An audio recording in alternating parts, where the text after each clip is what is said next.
نحمده ونصلي ونسلم على رسوله الكريم اما بعد فاعوذ باللہ من الشیطان الرجیم بسم اللہ الرحمن الرحیم لقد كان لكم في رسول الله اسوة حسنة آمنت بالله صدق الله العظيم وصدق رسوله النبي الكريم الأمين ونحن على ذلك لمن الشاهدين والشاكرين والحمد لله رب العالمين۔ آج کی ہماری گفتگو کا عنوان اعلان نبوت سے لے کر معراج النبی صلی اللہ علیہ وآلہ وسلم ہے۔ حضور پاک صلی اللہ علیہ وآلہ وسلم کی جب عمر 40 سال ہوئی تو اس وقت آقا کریم علیہ السلام کی ذات اقدس میں ایک نیا انقلاب رونما ہو گیا۔ آقا کریم علیہ السلام خلوت پسند ہو گئے، اکیلے تنہائی میں بیٹھ کر خدا کی عبادت کرنے کا ذوق و شوق پیدا ہو گیا۔ آپ اکثر اوقات غور و فکر میں پائے جاتے اور آپ کا بیشتر وقت مناظر قدرت کے مشاہدے اور کائنات فطرت کے مطالعے میں صرف ہوتا تھا۔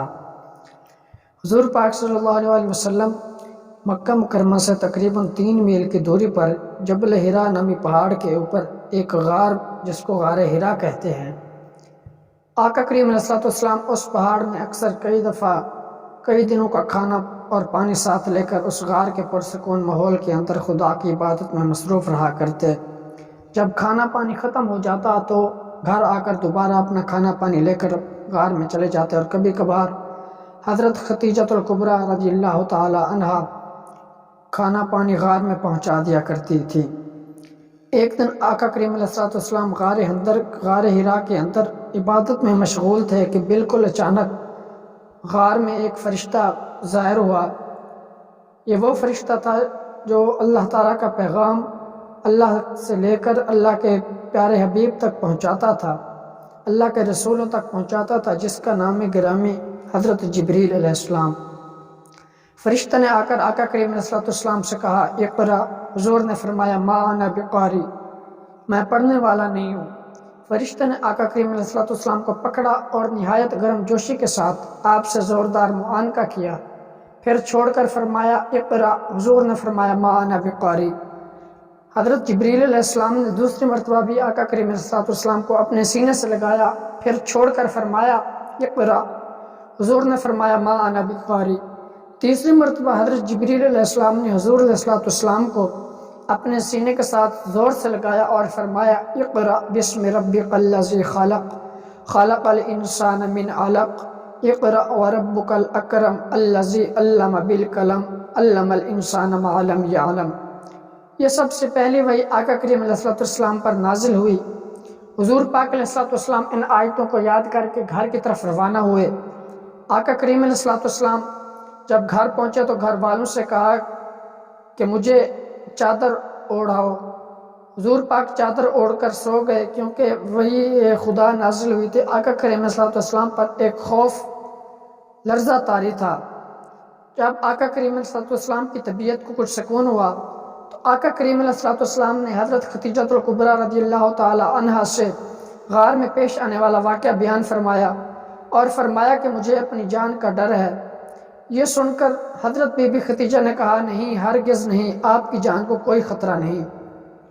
اس کے بعد حضرت خدیجہ رضی اللہ تعالی عنہا آپ کو اپنے چچا زاد بھائی ورقہ بن نوفل کے پاس لے گئی اور ان سے جا کر حضور علیہ السلام نے سارا واقعہ بیان کیا تو انہوں نے کہا یہ تو وہی فرشتہ ہے جو اللہ تعالیٰ کا پیغام اللہ کے نبیوں تک پہنچاتا تھا،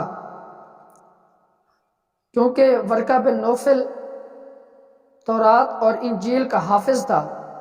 اس نے کہا کاش میں آپ کے اعلان نبوت کے زمانے میں تندرست ہوتا، کاش میں اس وقت زندہ ہوتا جب آپ کو آپ کی قوم مکہ سے باہر نکالے گی۔ یہ سن کر حضور پاک علیہ السلام نے تعجب کا اظہار کیا اور فرمایا کیا میری قوم مجھے نکال دے گی؟ آپ نے فرمایا جی ہاں، جو شخص آپ کی طرح نبوت لے کر آیا لوگ اس کے ساتھ دشمنی پر کمر بستہ ہو گئے۔ اس کے بعد حضور پاک علیہ السلام نے دین اسلام کی تبلیغ شروع کر دی۔ دین اسلام کی تبلیغ میں 3 دور آئے۔ سب سے پہلا دور یہ 3 برس کے عرصے پر محیط ہے۔ اس میں حضور علیہ السلام نے انتہائی پوشیدہ اور رازداری کے ساتھ دین اسلام کی تبلیغ کا آغاز فرمایا۔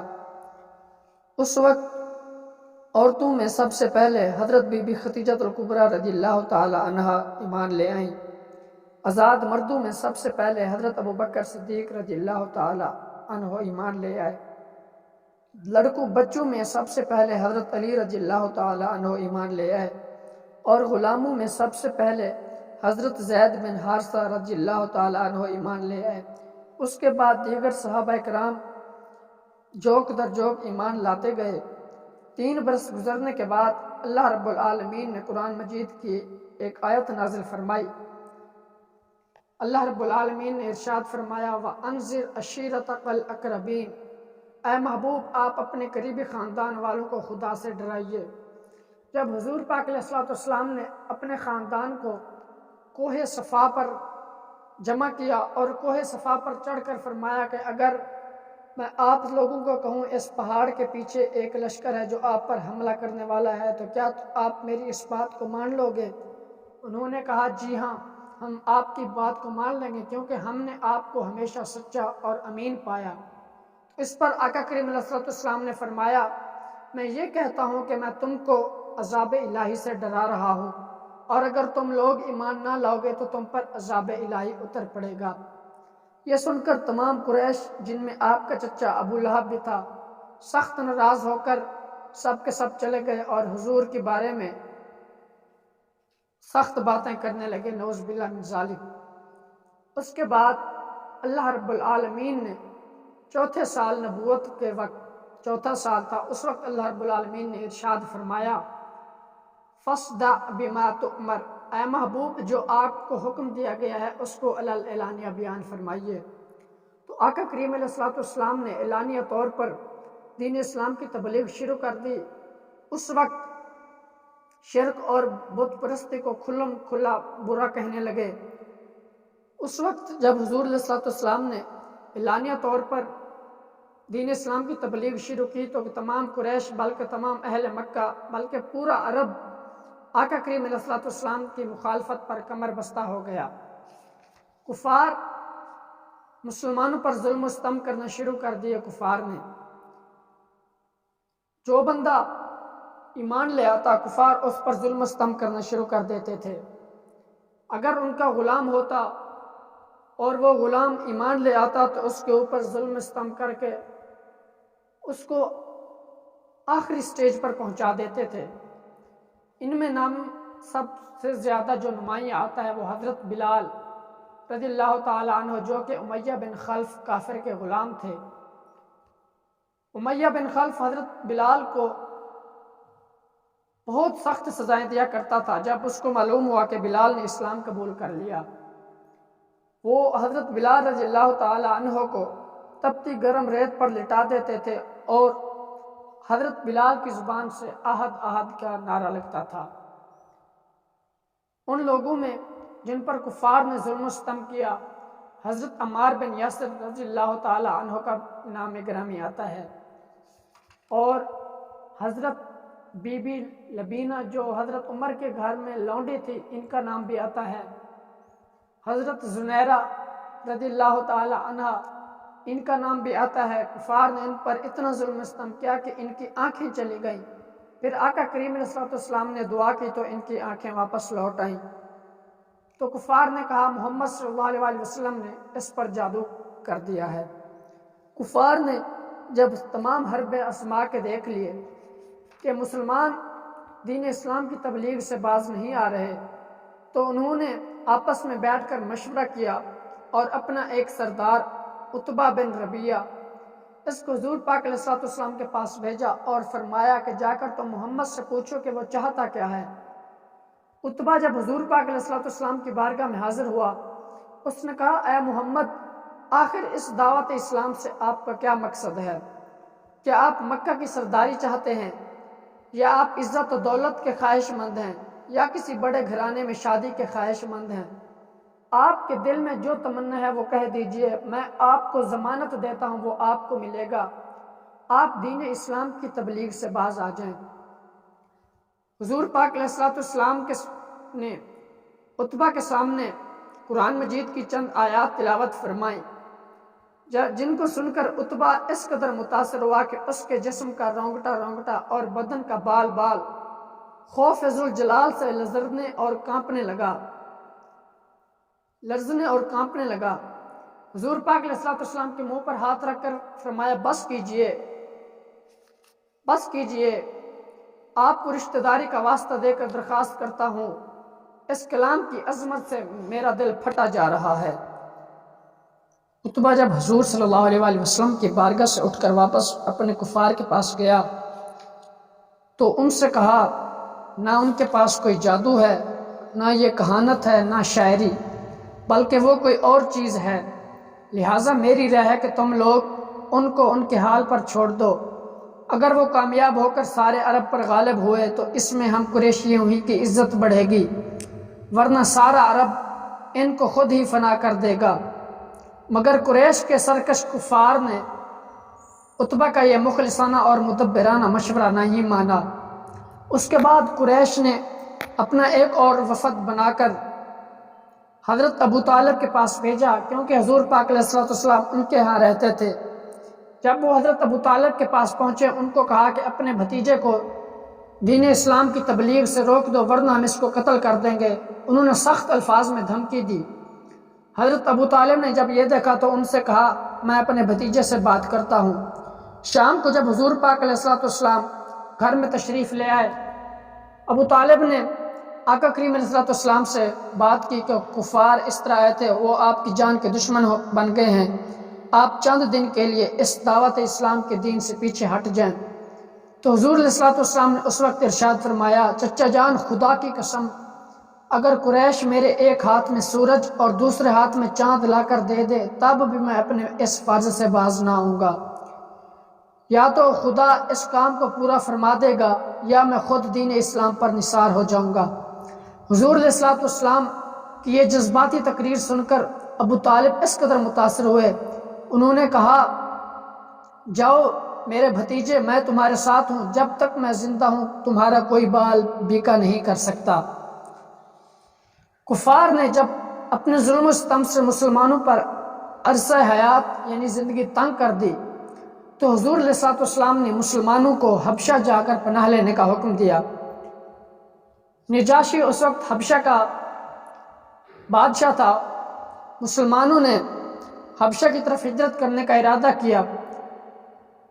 ہجرت کے اعلان نبوت کے 5ویں سال رجب کے مہینے میں 11 مرد اور 4 عورتیں حبشہ کی طرف روانہ ہوئی، جن میں حضور پاک علیہ الصلوۃ والسلام کے داماد حضرت عثمان غنی رضی اللہ تعالی عنہ اور آقا کریم علیہ الصلوۃ والسلام کی بیٹی حضرت بی بی رقیہ رضی اللہ تعالی عنہ وہ بھی ساتھ تھی۔ یہ 15 بندوں پر مشتمل قافلہ حبشہ کی طرف روانہ ہوا۔ کفار مکہ کو جب ان لوگوں کی ہجرت کا پتہ چلا تو ان ظالموں نے ان لوگوں کی گرفتاری کے لیے ان کا تعاقب کیا، لیکن یہ لوگ کشتی پر سوار ہو کر حبشہ کی طرف روانہ ہو چکے تھے، وہ ناکام ہو کر واپس لوٹے۔ مسلمان جو ہجرت کر کے حبشہ میں گئے وہاں پر امن و سکون کے ساتھ رہنے لگے۔ کفار کو یہ بات ہضم نہیں ہو رہی تھی کہ مسلمان کسی اور ملک میں جا کر آرام سکون کے ساتھ کیوں رہ رہے ہیں، تو انہوں نے اپنا ایک اور وفد بنایا اور اسے قیمتی تحائف دے کر حبشہ روانہ کیا اور نجاشی کے پاس بھیجا اور کہا کہ تم نجاشی کو جا کر کہو کہ ہمارے ملک کے کچھ باغی آپ کے ملک میں پناہ لینے کے لیے آئے ہیں، ہمارے باغی ہمیں واپس کر دو۔ جب وہ وفد نجاشی کے دربار میں پہنچا، انہوں نے جا کر نجاشی کو تحائف دیا اور سجدہ کیا اور جا کر مسلمانوں کی شکایات کی۔ جب ان کو مسلمانوں کے بارے میں شکایت کی تو نجاشی نے مسلمانوں کو وہاں پر طلب کیا، تو حضرت علی رضی اللہ تعالی عنہ کے بھائی حضرت جعفر وہاں پر حاضر ہوئے۔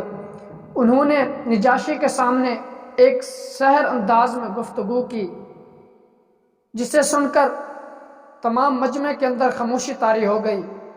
جب کفار کے وفد نے دیکھا کہ اب اس سے بات بھی نہیں بن رہی تو انہوں نے نجاشی کو کہا، کیونکہ وہ عیسائی تھا، کہ ان سے پوچھیں کہ یہ مسلمانوں کا نبی، آپ کے نبی حضرت عیسیٰ علیہ السلام کے بارے میں کیا نظریہ رکھتے ہیں۔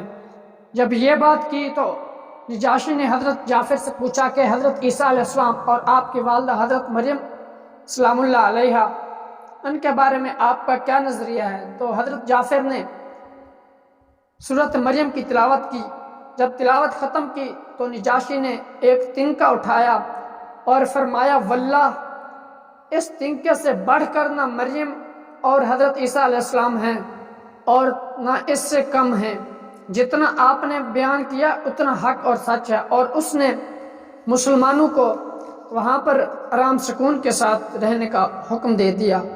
کفار نے جب یہ دیکھا کہ اب یہ حربہ بھی ناکام ہو گیا ہے، اب وہ واپس اپنے مکہ مکرمہ میں واپس تشریف لے آئے۔ اعلان نبوت کے 6 سال 2 ہستیوں نے اسلام قبول کیا، جن میں پہلا نام حضرت امیر حمزہ رضی اللہ تعالی عنہ کا ہے اور دوسرا نام حضرت عمر فاروق رضی اللہ تعالی عنہ کا ہے۔ ان 2 ہستیوں نے نبوت کے 6 سال میں اسلام قبول کیا۔ حضرت امیر حمزہ کا اسلام قبول کرنے کا واقعہ کچھ یوں ہے کہ حضرت امیر حمزہ رضی اللہ تعالی عنہ شکاری تھے، شکار کے لیے گھر سے باہر تیر کمان لے کر جایا کرتے تھے۔ ایک دن شکار کر کے واپس آئے تو ابن جدعان کی لونڈی اور خود ان کی بہن حضرت بی بی صفیہ نے ان کو بتایا کہ آج ابو جہل نے کس طرح تمہارے بھتیجے حضرت محمد صلی اللہ علیہ وآلہ وسلم کے ساتھ بے ادبی اور گستاخی کی۔ یہ ماجرا سن کر مارے غصے کے حضرت حمزہ کا خون کھولنے لگا، تیر کمان لیے ہوئے مسجد حرام میں پہنچے اور ابو جہل کو اتنا مارا کہ اس کا سر پھٹ گیا اور خون بہنے لگا، اور ان سے کہا کہ میں بھی اسی دین پر ہوں جس پر میرا بھتیجا ہے۔ اس کے بعد آقا کریم علیہ السلام کی بارگاہ میں حاضر ہوئے اور اسلام قبول کیا۔ حضرت حمزہ کے اسلام لانے کے 3 دن بعد حضرت عمر رضی اللہ تعالی عنہ بھی دولت اسلام سے مالا مال ہوئے۔ ایک روایت میں ہے کہ آپ ایک دن غصے میں اپنی ننگی تلوار لے کر اس ارادے سے چلے کہ میں نبی کریم صلی اللہ علیہ وآلہ وسلم کا نعوذ باللہ آج خاتمہ کر کے آؤں گا۔ راستے میں حضرت نعیم بن عبداللہ قریشی سے ملاقات ہو گئی۔ یہ اس وقت مسلمان ہو چکے تھے، لیکن انہوں نے اپنا اسلام قبول کرنا ظاہر نہیں کیا تھا۔ تو انہوں نے پوچھا اے عمر کہاں جانے کا ارادہ ہے؟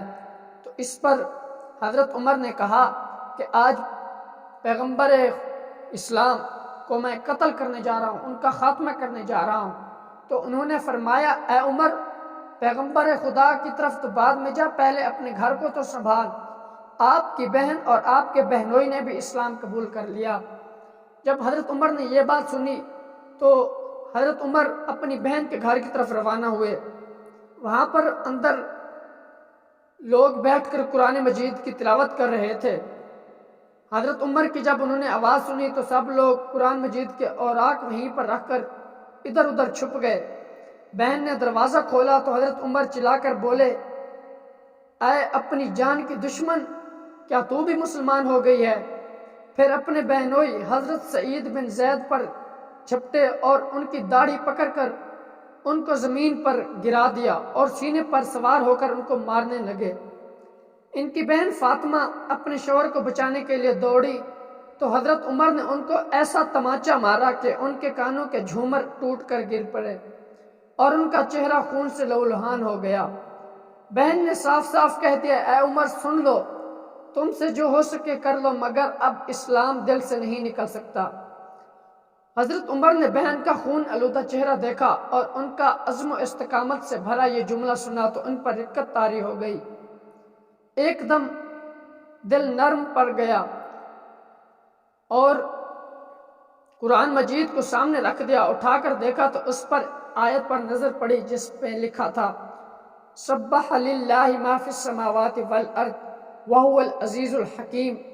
جب یہ سنی تو آپ کا جسم پر لرزہ طاری ہو گئی۔ اس کے بعد جب اس آیت پر پہنچے آمنوا باللہ ورسولہ تو اس پر بے اختیار ہو گئے۔ تو آپ نے اس وقت کلمہ شریف پڑھ لیا، کہا اشہد ان لا الہ الا اللہ و اشہد ان محمد عبدہ و رسولہ۔ جب اسلام قبول کر لیا تو اپنی بہن سے کہا کہ مجھے بھی اس محمد عربی صلی اللہ علیہ وآلہ وسلم کے پاس لے چلو جس کی کلمہ آپ نے پڑھی ہے۔ آپ کی بہن اور آپ کا بہنوئی آپ کو حضور پاک علیہ الصلوۃ والسلام کی بارگاہ میں لے کر روانہ ہوئے۔ اس وقت حضور پاک علیہ الصلوۃ والسلام حضرت ارقم بن ارقم کے مکان میں مقیم تھے۔ جب حضرت عمر حضرت ارقم کے مکان پر پہنچے تو دروازہ بند پایا، کنڈی بجائی تو اندر سے لوگوں نے دیکھ لیا حضرت عمر آیا ہے اور ہاتھ میں ننگی تلوار ہے۔ لوگ گھبرا گئے، کسی کو دروازہ کھولنے کی ہمت نہ ہوئی، مگر حضرت حمزہ نے بلند آواز سے فرمایا کہ دروازہ کھول دو اور اسے اندر آنے دو، اگر نیک نیتی کے ساتھ آیا ہے تو اس کا خیر مقدم کیا جائے گا، ورنہ اسی کی تلوار سے اس کی گردن اڑا دی جائے گی۔ حضرت عمر نے اندر قدم رکھا تو حضور نے خود آگے بڑھ کر حضرت عمر کا بازو پکڑا اور فرمایا اے خطاب کے بیٹے تو مسلمان ہو جا، آخر تو کب تک مجھ سے لڑتا رہے گا۔ حضرت عمر نے وہاں پر دوبارہ کلمہ شریف پڑھ لیا۔ جب حضرت عمر نے کلمہ پڑھا تو وہاں پر موجود لوگ اتنی خوشی میں آ گئے کہ انہوں نے نعرہ تکبیر اس زور سے لگایا کہ مکہ کی پہاڑیوں میں اس کی آواز گونجی۔ اس کے بعد حضرت عمر نے کہا یا رسول اللہ اب چھپ کر کیا عبادت کرنی ہے، آپ اعلانیہ عبادت کرتے ہیں۔ حضرت عمر اور حضرت امیر حمزہ صحابہ کرام کے آگے ہوئے، دو لائنیں بنا لی، خانہ کعبہ کے صحن کے اندر حرم شریف کے اندر جانے لگے تو حضرت عمر نے اس ٹائم فرمایا جو بندہ چاہتا ہے کہ اس کی بیوی بیوہ ہو وہ میرے میدان میں آئے، جو چاہتا ہے کہ اس کا بچے یتیم ہو وہ میرے میدان میں آئے، جو اپنے بھائی سے جدائی چاہتا ہے وہ میرے میدان میں آئے۔ لیکن اس وقت کوئی بھی حضرت عمر اور حضرت امیر حمزہ رضی اللہ تعالی عنہما کے مقابلے میں نہ آیا اور مسلمان اعلانیہ عبادت کرنے لگے۔ حضرت عمر کا اسلام قبول کرنے سے کفار کو اتنی زیادہ تکلیف ہوئی کہ وہ زور سے چیخنے لگے۔ اس کے بعد جب کفار نے دیکھا کہ مسلمانوں کی تعداد بڑھتی جا رہی ہے تو انہوں نے آپس میں مشورہ کیا کہ مسلمانوں کے ساتھ قطع تلقی کی جائے۔ انہوں نے حضرت ابو طالب کے گھرانے کے ساتھ قطع تلقی کر لی اور انہوں نے یہ شرطیں طے کی کہ کوئی شخص بنو ہاشم کے خاندان سے شادی بیاہ نہ کرے، کوئی شخص ان لوگوں کے ہاتھ کسی قسم کے سامان کی خرید و فروخت نہ کرے، کوئی شخص ان لوگوں سے میل جول سلام و کلام اور ملاقات بات نہ کرے، کوئی شخص ان لوگوں کے پاس کھانے پینے کا کوئی سامان نہ جانے دے۔ یہ انہوں نے معاہدہ کر کے مسلمانوں کے ساتھ قطع تلقی کر لی تو حالات اس حد تک پہنچ چکے کہ پیٹ پر پتھر باندھنا پڑا اور پتوں کے ساتھ خوراک بنانی پڑی تاکہ پیٹ کے اندر کوئی غذا جا سکے۔ شیب ابی طالب کا یہ واقعہ ابھی اختتام ہوا۔ حضور اقدس صلی اللہ علیہ وآلہ وسلم اپنے گھر میں تشریف لائے تو اس وقت ابو طالب کی طبیعت خراب ہو گئی اور اسی سال 10 نبوی یعنی نبوت کے 10ویں سال حضرت ابو طالب کا انتقال ہو گیا۔ ان کے انتقال سے حضور پاک صلی اللہ علیہ وآلہ وسلم نہایت ہی غمگین اور پریشان ہوئے۔ ابھی حضور پاک صلی اللہ علیہ وآلہ وسلم کے قلب مبارک پر ابو طالب کے انتقال کا زخم تازہ ہی تھا کہ ابو طالب کی وفات کے 3 دن یا 5 دن کے بعد حضرت بی بی خدیجہ رضی اللہ تعالی عنہ کی طبیعت خراب ہوئی اور وہ بھی اس دنیا سے رحلت فرما گئیں۔ مکہ میں ابو طالب کے بعد سب سے زیادہ جس ہستی نے رحمت عالم صلی اللہ علیہ وآلہ وسلم کی نصرت اور حمایت میں اپنا تن من دھن سب کچھ قربان کیا وہ حضرت بی بی خدیجہ کی ذات گرامی تھی۔ ان 2 شخصیات کی وفات کے بعد حضور پاک علیہ الصلوۃ والسلام نے دیکھا کہ قریش کے مکہ کے ظلم ستم میں کمی نہیں آ رہی تو حضور پاک علیہ الصلوۃ والسلام نے طائف کا سفر کیا حضور پاک علیہ الصلوۃ والسلام طائف کے سرداروں کے پاس گئے، ان کو جا کر دین اسلام کی دعوت پیش کی۔ انہوں نے اسلام قبول کرنے کی بجائے حضور پاک علیہ الصلوۃ والسلام کے پیچھے اپنے آوارہ لڑکے لگا دیے۔ وہ حضور پاک علیہ الصلوۃ والسلام پر پتھر بھی مارتے، گالیاں کستے، اتنا آقا کریم علیہ الصلوۃ والسلام کو پتھر مارا کہ آقا کریم علیہ الصلوۃ والسلام کے نالین پاک خون سے بھر گئے۔ آقا کریم علیہ الصلوۃ والسلام ایک گھاٹی میں آ کر رکے تو اس وقت حضرت جبریل امین حاضر ہوئے اور عرض کی، یا رسول اللہ، اگر آپ حکم دیں تو پہاڑوں کا فرشتہ میرے ساتھ آیا ہے، ان قبائل والوں کو، طائف والوں کو پہاڑوں کے درمیان غرق کر دے گا۔ تو حضور نے فرمایا، میں ان کے لیے عذاب کی دعا نہیں کرتا، بلکہ میں ان کے لیے اللہ سے دعا کرتا ہوں کہ ان کی نسلیں ایمان لے آئیں گی۔ اس واقعے کے بعد حضور پاک علیہ الصلوۃ والسلام بہت غمگین اور پریشان رہتے تھے۔ ایک رات حضور پاک علیہ الصلوۃ والسلام آرام فرما رہے تھے کہ حضرت جبریل امین علیہ السلام حاضر ہوئے اور حضور پاک علیہ الصلوۃ والسلام کو جگایا اور آقا کریم علیہ الصلوۃ والسلام کو ارشاد فرمایا کہ اللہ رب العالمین نے آپ کو اپنی ملاقات کے لیے بلایا ہے۔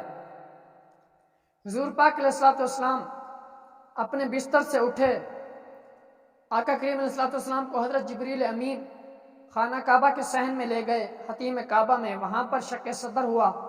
اس کے بعد حضور پاک علیہ الصلوۃ والسلام براق پر سوار ہو کر مسجد اقصیٰ کی طرف روانہ ہوئے۔ بیت المقدس پہنچ کر آقا کریم علیہ الصلوۃ والسلام نے نماز کے وقت انبیاء علیہ السلام، تمام انبیاء کو بیش 1,24,000 یا 2,24,000 وہاں پر حاضر تھے، ان کی امامت فرمائی۔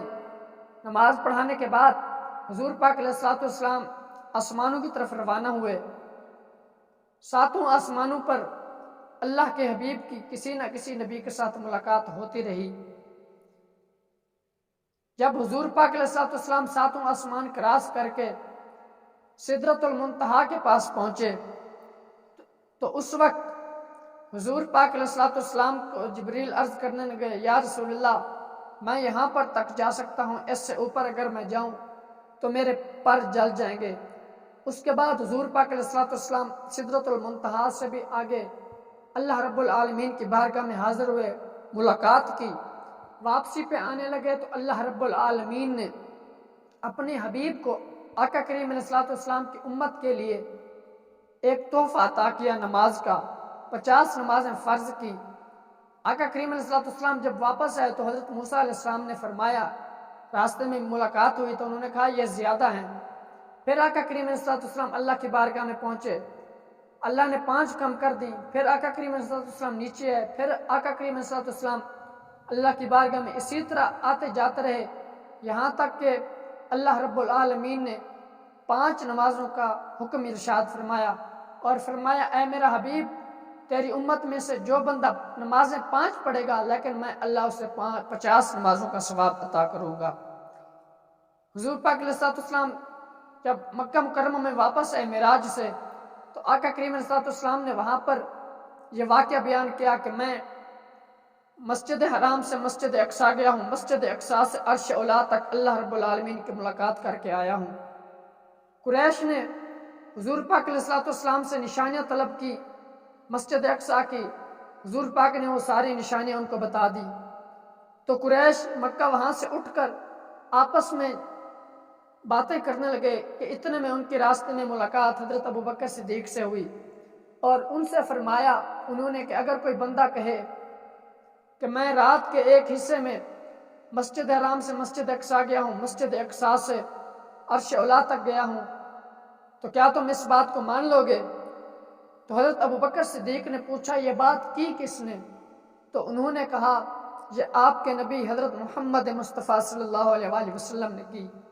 جب حضرت ابوبکر صدیق نے یہ بات سنی تو آپ نے فرمایا اگر نبی کریم علیہ الصلوۃ والسلام نے یہ ارشاد فرمایا ہے تو آقا کریم علیہ الصلوۃ والسلام نے برحق ارشاد فرمایا ہے۔ انہوں نے حضور سے یہ بات نہیں سنی تھی، بلکہ کفار نے جب بتایا کہ آپ کے نبی نے یہ بات کی تو انہوں نے حضور سے بن سنے بغیر سنے اس کی تصدیق کر دی۔ جب آقا کریم علیہ الصلوۃ والسلام کو اس بات کا پتہ چلا تو آقا کریم علیہ الصلوۃ والسلام نے آپ کو صدیق اکبر کا لقب عطا فرمایا۔ اللہ رب العالمین ہم سب کو آقا کریم علیہ الصلوۃ والسلام کے اسوہ حسنہ پر چلنے کی توفیق عطا فرمائے، اور آقا کریم علیہ الصلوۃ والسلام کے نالین کے تقدس سے ہم سب کی مغفرت و بخشش فرمائے۔ آمین۔ وما علینا الا البلاغ المبین۔